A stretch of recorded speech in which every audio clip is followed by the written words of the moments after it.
Yeah, I think. Ladies and gentlemen, welcome to the show. I'm your happy healer, Keith Landy. Today is Sunday, January 12th, 2020. We are off to the race for president. This is a new year. It's a great time. It's my second cast being on live this year. This is live, by the way, and I'm actually joined with Fred, who I'll be getting on in just a moment. How you doing out there, everybody? That's right. Awesome. And they can God hear you bless all just you. fine. Now, Yeah. awesome. And so we'll be going over some different things, what Fred, some of his opinions and ideas, which I'm always eager to hear about. And as this campaign progresses, we'll be going to your hometowns as well. So be sure to go to us at HappyHealerForPresident.com. Send me your information and we will reach back to you and we'll have you on board and do interviews with you as well. So, Fred. Yeah. How's it going, my brother? Oh, it's going good, brother. How you doing today? Man, God bless you. Just wonderful. Yeah, and it's a great day today. It is, man. And you know, I met you yesterday, and I was fascinated because I heard you speaking with the other gentleman, and he said, Right. "You have a good radio voice," you know. Yeah. And then we got to talking, man. Yeah, we did a lot of talking. And today's Sunday, and that's sort of how God puts people in our lives. I feel today's a great day to say yes, that. it is. It and is. You know, He opens the doors. You He know, does. He gives you the avenues. He's not going to give you money or things like that, but he'll show you the way. Right, exactly. You just got to follow it. A lot of people, they want that instant gratification, Fred. They don't Right. want to wait for what's their turn. Well, they're so bound and determined and eager that they hyperextend themselves into a frenzy for it. Right. And they forget what they've got to do to get it. Right. You know, there's sort of a not only a welcoming, but a bounty. You know, you got to give to get. I'd rather give than receive. I don't know about you, you know. Yeah. But I like to give. I want to help people. I want to bring them along and know that they're loved and cared for as human beings. You know, there's nothing separating with me, a race, creed, and color. I don't see that. I see human beings. I haven't met an alien yet, and I don't know if you have. Nope. I love that. Know, I think that all people have a right to a life and a better way. We don't need to go into things of destruction and talk about killing and maiming and bombs. They're not going to be the way. So, Fred, just a little bit about you. You are from Daytona Beach, Florida. That's right. And this is Fred Russo, by the way. Hi, how y'all doing? And you have lived in Daytona Beach your whole life. Can you just give us a little background information? Well, you know, I was born in the early 60s, 62. My father was in World War II, the Battle of the Bulge. Oh, yeah. The greatest generation. Yeah, you know, he went through a lot. He was born in Brooklyn, New York. My mother was from Harlan County, Kentucky. I don't know if you're feeling familiar with the Hatfields and McCoys. Oh, that's awesome. But she was there for that and grew up during that era, right. You know, and met my father. They got married. My dad went to war. Of course, you know, the war ended in Germany. We did what we had to do. Which theater did he fight in? I'm sorry? Which theater did he fight in? Was he in the Pacific or in the Eastern or the Western? The Western. Okay. He was over in Germany. You know? Okay, so he was on the front lines. Eastern, he was in the infantry, you know. Plus, he was a marksman. He got the Purple Heart. My dad was a tremendous man. You know, he had 3 sons. I have an older brother out there, Rick. I don't know. I think he's watching the Happy Healers. He's also an advocate for you. Oh, that's great. Along with Gary and everybody from Gary's Not Emergency Transportation, a great people. I hope you're going to get to meet them. Maybe they can have their views. Yeah. You can have them on the show. They're awesome people. Awesome. They're with the Lord all the way, you know. And I'm that's sure they're great. going to be with you in the campaign, you know, that you're going to run, and we're going to get you to the top there and get you in there so we can we do the things that we believe the United States needs. Right. You know, to be able to keep going in the right directions. Not be halted by things of bad and evil, or be represented to, or have to use that and go into that with another place and feel like that's our only way of getting people to listen to us is by stepping into battles all over the world. Right. and have bases and people in all different countries spending millions of dollars when we don't need a base here and there and over there. Bring everybody home, close off the borders, so to speak, allow people here, screen them well, educate them that, hey, you can come here, but you can't come here and hate. Right, and I like you sharing your views with me because, the truth is I have a lot of my own views. Right. And what I'd like to do is also give you an opportunity to ask questions of me, just like I do of you. Right. This way here, it gives the people, when they're here with me in this great opportunity, really, because I call myself the people's candidate. That's right. I am from the people. That's right. I'm running of the people. And for the people. And for the people. That's right. And if I have any chance to just keep that message going strong, it's going to be with the people. That's right. And so I'm completely cognizant of that. So there's a point where I just want to help people understand that, and for me to understand, so that the type of people that are dealing with so many issues, they're just like them. Right. That's right. So where do you see yourself, say, or want to be this time in a year from now? Where would you? At the White House, of course. Right. That's right. And at least getting ready to go there, and it's going to be the ideas and the principles, the things this campaign stands for. Okay. And I've got a very strong campaign platform that's based on common sense that really helps people understand a different way of thinking. That's right. I don't think like how everybody else thinks. I'm a very independent-minded person in terms of the way I process things, because I've come to conclusions based off of the hell that we all see, man. That's right. And I know how real it is. That's right. And I've lived that hell. That's and right. I've gone through that death and came back again. Right. And we know methadone, the drug epidemic, the opiate epidemic in this country, and what it has done to people, it is unfathomable. It's destroyed families, lives. My brother's wife, she passed away. I'm sorry. My brother, he also passed away, all from the drug epidemic. My mother, she passed away, I call it from greed care, because we don't take care of our people. Right. That's why I'm running. Right. And that we need love in this country. That's right. That we need to be able to love and do things with love and care. Love is about, really to me, love is God. That's right. Together with truth. That's right. And that's a universal truth. That's something Christians agree with. Of course that love is, that love and truth is God. Do you think right now that the hate that's going on is a disease that's killing of the devil hearts and the people, and people are not realizing it's coming from the devil? Yeah. And he's trying to motivate himself to overpower who we know. Through that power. That's right. Through the power of the devil. He works with that cunning, with that lying force. Right. And so... And he's very smart and intelligent, too. Absolutely. And he's well-versed in trying to battle and overcome. With every good lie, there is always that good truth with it as well.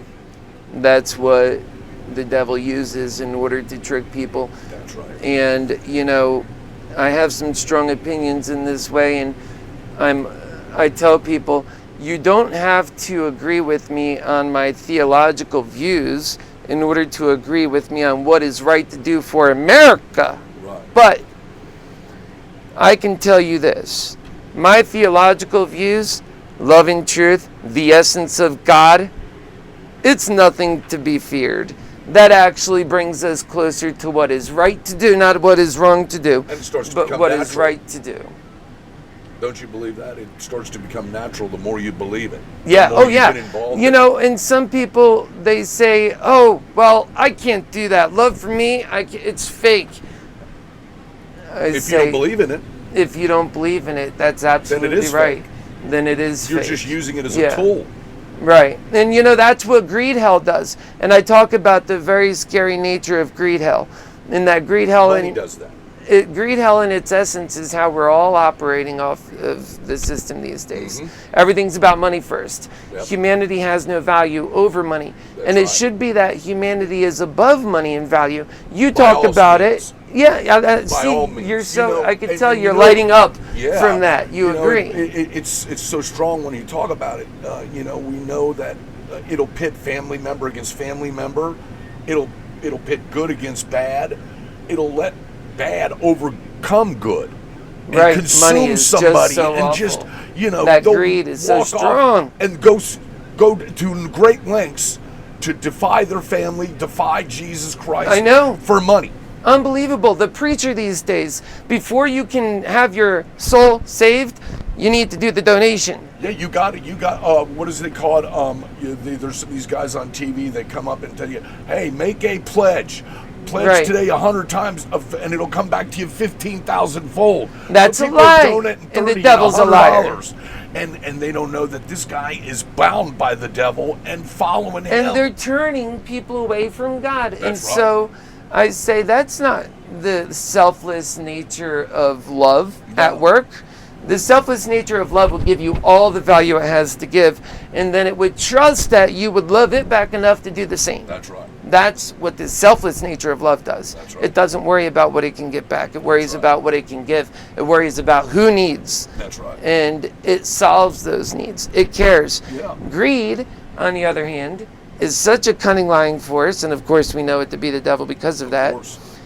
It will take from that power of love, and it will promise and say it loves, but it's only emulating love. It's That's right. fake. It's It's what the guys said. That's right. And that actually, they're just after the money. They're just after some endeavor That's that all. they're wishing and all to. the things you see them with, the planes, the touring buses, the fancy $15 billion house with 45 rooms in it. Right. We've seen so many guys on TV get caught doing this. They bring people out and they pay them $50, $100 and say, listen, I want you to just come out. I'm going to heal you. You're going to walk. And, you're wearing a wheelchair. It's all a put on. And how could you go and shave and look at yourself the next morning and feel like you're doing some good for people when you're out there just telling them a bald-faced lie to get what? Their money out of their pocket, That's into right. your pocket, so you can have more toys. And, that bumper sticker used to go around, what was it? The one with the most toys wins? Yeah, It's such a lie. such a lie. It is a lie. I love bad. this guy. Yeah, And it's bad. it's such a lie. And I would put that on my foot and wear it, let alone my back of my car. yeah, and Because you can't take them things with you. Fred, that's it. You don't need them. Americans. Give it away, and it'll come back to you. That's it's better right. to give than receive. Yes, I think feel great to Americans give. get it. Yeah, I think they do too. I just don't think I think a lot of people are scared to express themselves Yeah. or tell another American for fear that what people might think if they say, hey, you know what, walk up to somebody, hey, I love you. Right. I love That's you as a it. human being. When I came out, I came out strong. I came out as the Happy Healer because I love, and that's right. why I say that boldly. That's course. my starting point. Anything I do from there, now you know why I do it. That's I told you to start with. That's right. because I love. And so I I'm think that's almost great. a dork in that, because I say when you're free to be who you are and what you choose to be and what you want to be, what you yearn to be, what you have passion to do, You've made it. then you're happy. Everything and from that's there what on the Happy is all Healer's just, about. I would say, the cream of the creme. Once you've made it past that, and because the happiness and the overwhelming love that you're experiencing, you're starting to spread it. Right. And once you start getting people to come, it's like the man said, he's up there waiting. The flock's coming home. He's coming back. They're coming back. And the more that Jesus Christ sees that, he loves it, because that's what he yearns for. Right. He wants the flock to come home. Yes. 1 by 1, 2 by 2, 10 by 10, 1,000,000 by 1,000,000. Yes. The more He does his work through us. We That's have to right. realize that love, that's a job for us, and that we have to it be is. warriors for And love. that's what he expects. Yes, and some people, they say, oh, well, I'm just going to do my greed hell, and one day Me, it'll me. just, the God will come do all the work. Yeah. And I say, that's wrong. It's not You've gonna got to happen do for you. your part. You've got God to. has been depending on you, and you didn't show up for that. That's Instead, right. you showed up for the devil. You're doing greed hell at a That's time right. when you were supposed to be doing love. And I have friends who say that their money is their essence, not their heart, Sad. not their soul. I feel bad for them. Can you imagine that they're so tricked by this greed hell we see, and that they work for so long for a life worth living, I say. That's right. And that in the end, for them, what that means, it's the money in the bank for them, and that's sad. And it is. And I mean, Because that money in the bank's no promise to be there, buddy. No. Fred, And, that could be gone overnight. And then blink of where's an your eye. value gone? I mean, how many people Look at have what we seen Enron- go from trillions to zeros? From heroes to zeros. Right? It happens. And the more you push, sometimes the karma and what you put out is what's going to come back. But how is it going to come? How do you want it to come back? Do you want it to come back in a good way, or do you want it to just knock you down? Because if you keep it up and keep pushing, I firmly believe that there's Right. somebody out there that evens the playing field. I You do. might laugh It's that behind karma's so somebody's back. strong. Be laughing. Oh, I got it. I got the money. I'm doing so good. And you're in your little greed house thinking about I know. who else you could be next so to awful. get, and you don't know. They don't think about. And you know what they do? Why is this happening to me? And they don't think. Well, maybe it was because of all the bad things I thought I was going to get away with. That this is happening. To Yeah. me. I was finally catching up, and who's catching up with you?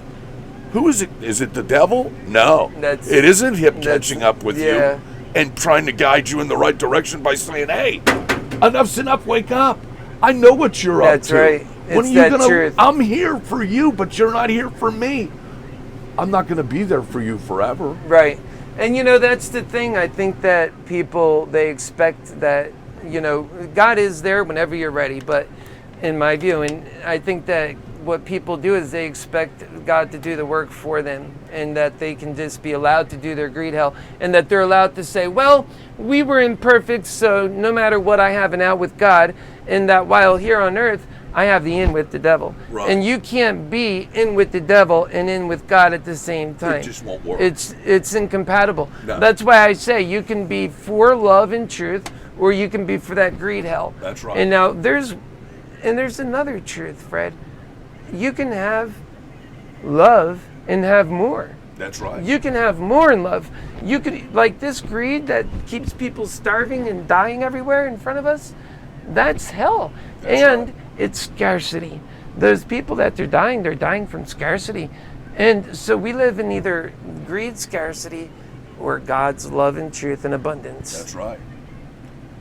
And I firmly believe if you don't start shedding, if I thought alcoholism, Gosh, that's drug a bad addiction, one. Yeah. for a long time. And we'll talk about I that. firmly believe if you don't try to start shedding things, Right. the bad things in your life, that you're not showing that you do care about yourself. So why can he care about you if you don't care Right. about yourself? And show him, look, I did it. I got rid of this. Okay, there's one bad thing gone in my life. There, bye-bye Right. alcohol. Now bye-bye to the cocaine. Right. And I did it. I didn't have to thank the Lord. I didn't have to go into a charter house, Right. a 30-day program that cost $30,000. You know what I did?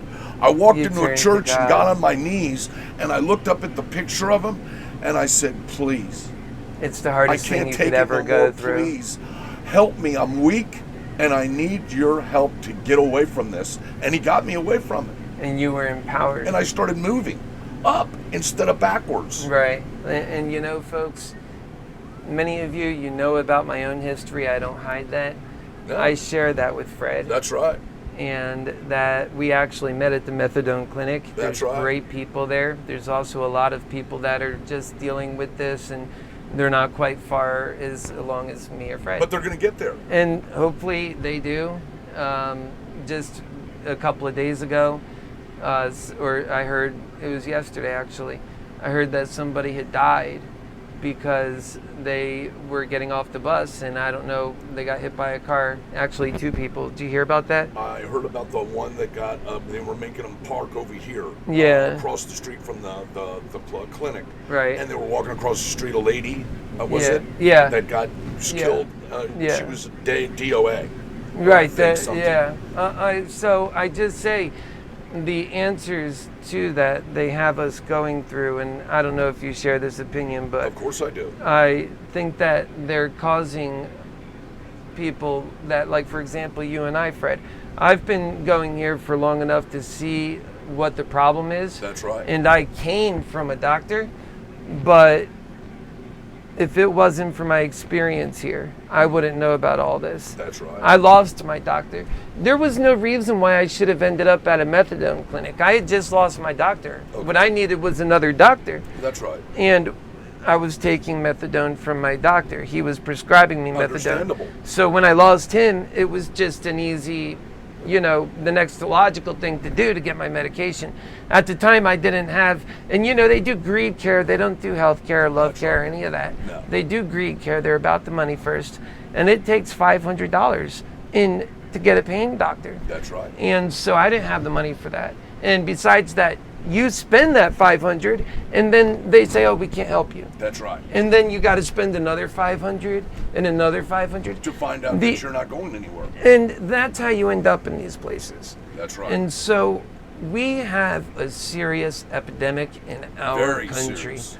And I'm committed as a presidential candidate to address the opiate crisis that has taken my brother's life, that has taken my sister-in-law's life, that has knocked at the very door of your HappyHealer's life. And that is a promise. Because if we do anything less than that, we're going to have death on the streets tolling up just like we get with all of the condescending candidates. That's right. The ones who that are in your face and running now, the ones who that are polling and they have no reason to be. That's right. And those candidates, they have no clue of what's happening because they never experienced it. But when you're up close and personal and you see real people and you see them dying, well, then you care and you know why you care. Amen to that. Hey, let me just ask you something. In short, what did you think when you heard that it was a local, I won't mention it by name, that they actually went and told the people, listen, you can't park here. You're going to park over there in the Bravo shopping center and walk across the street to the clinic to get your medication, and told them if they see him over there, they're going to take him to jail. And what would they do? What would they benefit by doing that to him? And see what it caused? It caused a person to walk across the street right. and not see, or the car didn't see them, and now That's they're a good not point, here. Fred. They're not here anymore.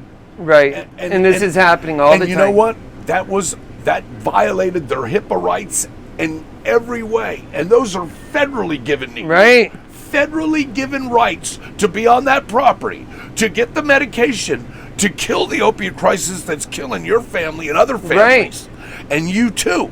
That's why you were there, to get recovery and treatment. And they're telling you, no, go across. It's like they might as well just come out and tell you, hey, listen, you're a piece of garbage. Right. We don't want you here. Right. But we can't get you out, but we can make it harder on you instead of making it easier on you. Here's our job in all of this. Our job is to shut our mouths and to die. That's right. And that's it. Because the one time you do anything away from that, you start hitting conflict. That's and right. when you go back to shutting your mouth and taking it, then you go to death. And so that's what they expect. It's just like giving in. And it's greed care that's doing this to all of us. They don't actually care.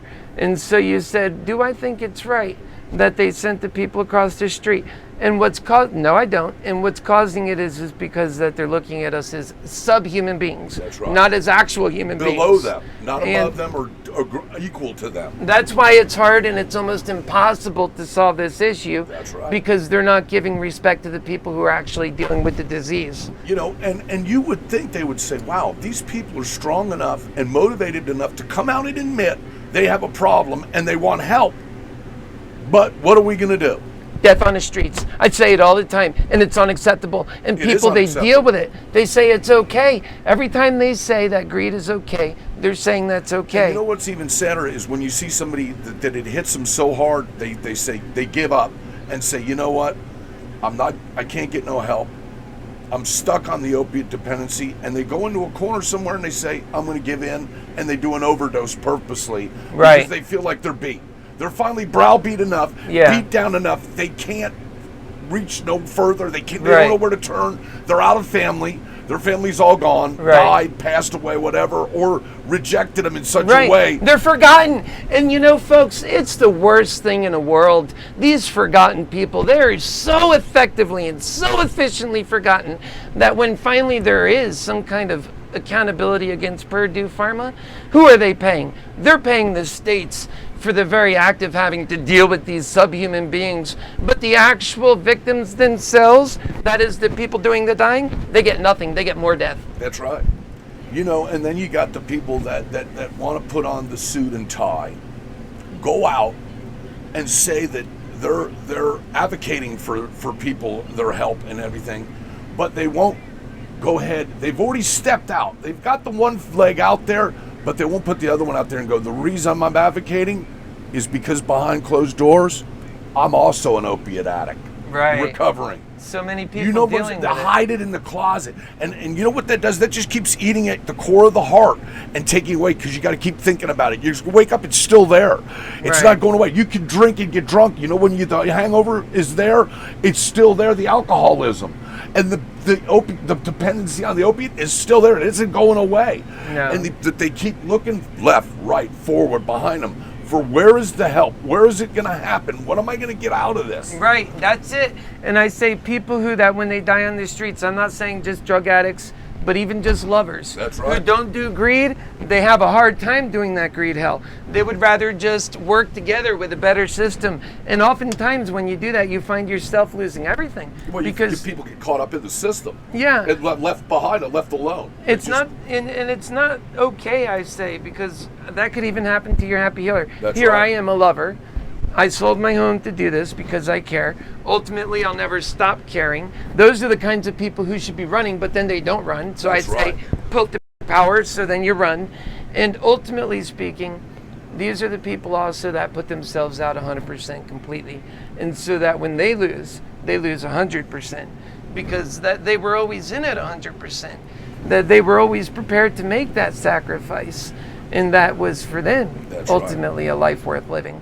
Because that's what all that death that we were talking about a moment ago, Okay. you tend to get to a point where you say, why am I here? That's What right. is the point to all of this? Right. It can't be that death they're dishing out. No. So then it's got to be the love. That's right. And so you go after it hard, and you know that when you're doing it, why? These right. people that when they're doing the greed hell, they don't even they're saving all that money because somebody told them to. Yeah. It's insanity. It is, you know, and then you got somebody great that wants to try to neutralize or penetrate the problem and get to the core of it and fix it, you know, and Right. help everybody, That's what not we just need. one, not just two, everybody Everybody that's matters. involved. Yeah. Everybody matters. People matter. Everybody. That's the difference between our And campaign that's and the the others. people that are going We to need reach that out unity. into Happy Healers and propel Happy Healers into office. That's so right. they can do their job and be there for you. That's right. And, I love and it. give out the help you deserve to be a better human being because you matter. That's right. Everyone matters. We all matter. Just like my good friend Fred said, have purpose and value. We That's matter right. in this life. That's and that's right. how we need to treat people. When we treat people like that, things change. People realize, hey, I have purpose. That's the right. same purpose we get when we have faith. You know, I've had- because when you have faith, you know that you have a creator. I and agree. anybody who knows that Amen. they have a creator You know, knows that they matter. I've had somebody say, hey, why do you go up to people you don't even know and talk to them? And I say, why? Because I'm no different than them. I'm this. They're my people. You know, we're the same type of folks. That's excuse me. Sorry about that. No, you're sir. okay. No problem. Anyway, you know, and my friend said, well, what are you going to meet to run into some crazy person or something? I said, well, if that's what is intended, then it's intended. But I'm not gonna be arrogant and turn my head if somebody says hi. If I see somebody on the side of the road and they need help, I'm gonna pull over. Yes. You know, I had a friend a little while back. As a matter of fact, it was Thanksgiving Day. His father was on the way from Daytona to the airport in Orlando to get family for Thanksgiving. He calls him up. He says, "Where are you at?" I says, "What's going on? How you doing?" I won't use their name. We're live. Anyway, this person says, I can't move my legs and I can't move my arms and I'm up against the stairs. So I'm scared for that person. I'm worried about that person, and they have nobody else. Wow. I drop everything. I drive to the house. A very big man. Wow. I get him into a walker that has wheels. I finally get him up and walking around outside. So I bring him back in. I'm starting to get more confidence that he's going to be okay. But then he goes down again. I says to him, I know you called and the ambulance was here this morning, right, but I'm not leaving to go to my brother for Thanksgiving. I love you, like I love my brother, but in a different way. I hope you understand, bro. Route to Rick Russo, my older brother. God bless him. You know, means everything in the world to me. Without my brother, I wouldn't be here.